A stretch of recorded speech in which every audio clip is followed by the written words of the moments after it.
pra ele, ele está Barretos esse ano. As lágrimas descem nos olhos do boiadeiro. Esse boiadeiro tem uma dificuldade em montar em touros, mas graças a Deus, Deus supera tudo. Uma salva de palmas bem forte. Davidinho Palmeiroso para essa Barreto.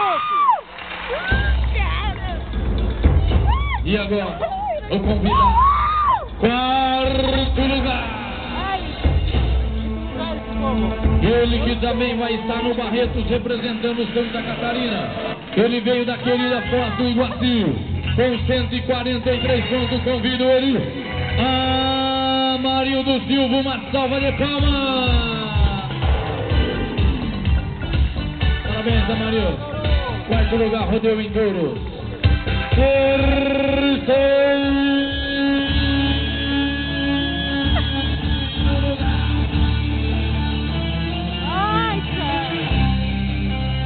Com 199 pontos da cidade vizinha Timbó.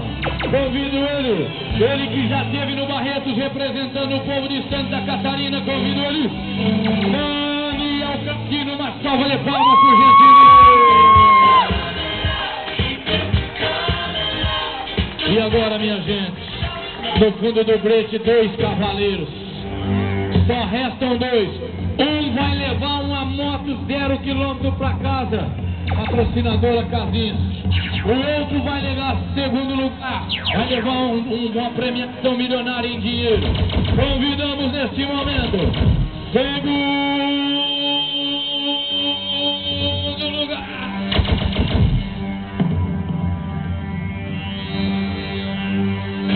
Eu gostaria que a galera aplaudisse de pé nesse momento.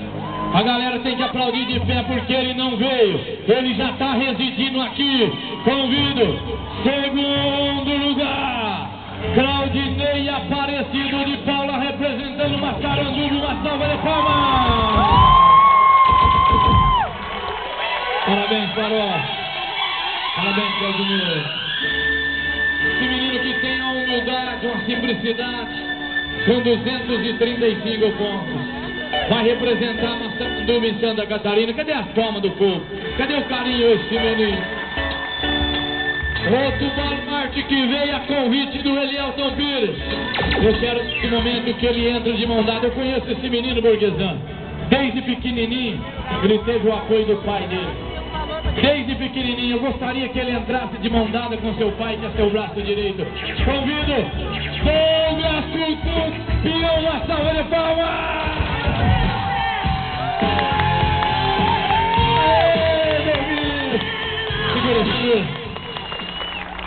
Gente, é tão difícil a gente ver. Às vezes quando o cowboy vai pro rodeio, tem pai que fica bravo. Esse pai aqui, ó, ele apoia, ele fala de coração: vai, meu filho, você vai ser um campeão. E é por isso que deu aqui um dos melhores cowboys do Brasil e vai representar Santa Catarina lá no Barretos e vai levar uma moto 0 km para casa. Uma salva de palmas.